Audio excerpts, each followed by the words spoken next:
ಪ್ರಾರಂಭ ಮಾಡಿದ್ದೇವೆ. ಬೋರ್ಡ್ ಹಾಕಿದ ಶ್ರೀ ಪಿಪಿಡಿ ಕ್ಷೇತ್ರ ನಾಗದೇವತೆ ಕಲ್ಯಾಣ ಮಂಟಪ ಆಯ್ತಾ. ದೊಡ್ಡ ಪ್ರಮಾಣದಲ್ಲಿ ಯಾರಾದರೂ ಮದುವೆ ವಿಜೃಂಭಣೆಯಿಂದ ಮಾಡೋದಿದ್ರೆ ಅಲ್ಲಿ ಮಾಡ್ಬೋದು. ಚಿಕ್ಕ ಪುಟ್ಟದಾಗ ಏನಾದ್ರು ಮಾಡ್ಕೊಳ್ಳೋ ಅಂದರೆ ಒಂದು ಈ ಜಾಗದಲ್ಲಿ ಮಾಡ್ಬೋದು ಹಾಗೆ. ಆಯ್ತಾ. ಈ ಒಂದು ಜಾಗವನ್ನು, ಈ ಒಂದು ಮಂಟಪವನ್ನು ಎಲ್ಲರೂ ಉಪಯೋಗ ಪಡ್ಕೋಬೇಕು ಅಂತ PPD ಕ್ಷೇತ್ರದ ಪರವಾಗಿ ಹೇಳ್ತಾ ಇದ್ದೇವೆ. ನೋಡಿ, ಮುಂದಿನ ದಿವಸಗಳಲ್ಲಿ ಅನುಕೂಲ ಆಗಂಗಿದ್ರೆ ಈ ಜಾಗದಲ್ಲಿ ಒಂದು ಶುಭ ಕಾರ್ಯಗಳನ್ನು ಮಾಡಿ ಆ ಒಂದು ಕ್ಷೇತ್ರನೂ ಅಭಿವೃದ್ಧಿಯಿಂದ ಆಗ್ತದೆ, ನಿಮಗೂ ಅದರಿಂದ ಅನುಕೂಲ ಆಗ್ತದೆ ಅಲ್ವಾ. ಎಲ್ಲರೂ ಊರಿಗೆ ಒಳ್ಳೇದಾಗಲಿ. ಆಯ್ತು. ಬರತಕ್ಕಂಥ ಭಕ್ತಾದಿಗಳಿಗೆ, ಈ ಒಂದು ಕ್ಷೇತ್ರಕ್ಕೆ, ಜಾಗಕ್ಕೆ, ಬಡಾವಣೆಗೆ ಆ ಒಂದು ದೇವಿ ನಿಮ್ಮ ಭಕ್ತಿಗನುಸಾರವಾಗಿ ನಿಮಗೆ ಒಂದು ವರವನ್ನು ಕೊಟ್ಟು ಕಾಪಾಡಲಿ ಅಂತ ಪ್ರಾರ್ಥನೆ ಮಾಡ್ಕೊಳ್ಳಿ ಅಲ್ವಾ. ಆಮೇಲೆ ದೇವರ ಸನ್ನಿಧಾನಕ್ಕೆ ಬಂದು ಯಾರು ಗಡಬಡೆಗಳನ್ನ ಮಾಡಬಾರ್ದು. ಹೀಗೆ ಆಗ್ಬೇಕು, 2 ನಿಮಿಷಕ್ಕೆ ಆಗ್ಬೇಕು, 5 ನಿಮಿಷಕ್ಕೆ ಆಗ್ಬೇಕು ಅಂತ. ದೇವಸ್ಥಾನದಲ್ಲಿ ಪೂಜೆ ಮಾಡಲಿಕ್ಕೆ ಒಂದು ಅರ್ಧ ಗಂಟೆ ಬೇಕಾಗ್ತದೆ. ದೇವ್ರಿಗೆ ಅಭಿಷೇಕ ಮಾಡಬೇಕು, ಅಲಂಕಾರಗಳನ್ನ ಮಾಡಬೇಕು. ಅಲ್ಲಿ ಅಭಿಷೇಕ ಮಾಡಿದ್ರೆ ನೀರು ಹಾಕಿದ್ರೆ ಗಂಟೆಗಟ್ಟಲೆ ನೀರು ಒತ್ತಲಿಕ್ಕೆ ಬೇಕು.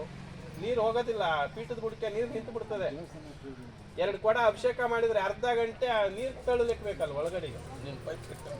ಪೈಪ್ ಕಟ್ಟೋದಲ್ಲ, ನೀರು ಹೋಗೋದಿಲ್ಲ, ಆ ಮೂಲೆಲ್ಲ ನಿಂತ್ಕೊಂಡ್ಬಿಡ್ತದೆ.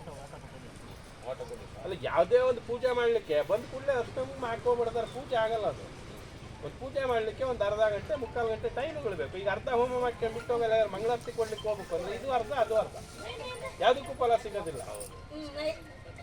ನೀವು ಭಕ್ತಿಯಿಂದ 2 ನಿಮಿಷ ಪ್ರಾರ್ಥನೆ ಮಾಡಿ, ಶ್ರದ್ಧೆಯಿಂದ ಮಾಡಿ.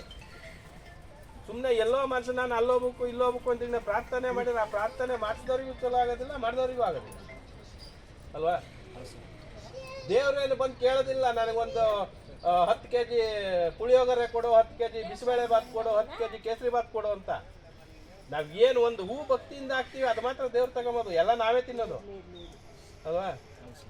ದೇವ್ರಿಗೆ ನೀವು 1 ಕ್ವಿಂಟಲ್ ಪ್ರಸಾದ ಮಾಡಿಟ್ರು ತಿನ್ನೋದು ನಾವೇ, ದೇವ್ರೇನು ತಿನ್ನೋದಿಲ್ಲ. ಬಂದು ದೇವ್ರ ಅಕಸ್ಮಾತ್ ತಿಂದ್ರೆ ಇಲ್ಲಿ ಏನು ತರದೇ ಇರಲಿಲ್ಲ. ಇಲ್ಲಿ ನಂಗೆ ಬಾಳೆಹಣ್ಣು ತಂದ್ಕೊಡೋರು ಯಾರು ಇಲ್ಲ, ದೇವ್ರು ತಿನ್ಕೊಡೋದಾದ್ರೆ ಯಾರು ತರೋದಿಲ್ಲ.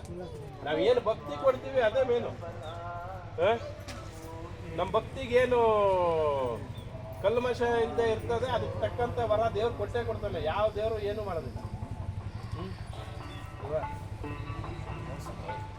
ಕ್ಷೇತ್ರದಲ್ಲಿ ನಮ್ಮ ಭಕ್ತಿ ಬೇಕು, ಭಕ್ತಿ ಮೇಲೆ ಆಮೇಲೆ ಮಿಕ್ಕಿದ್ದು.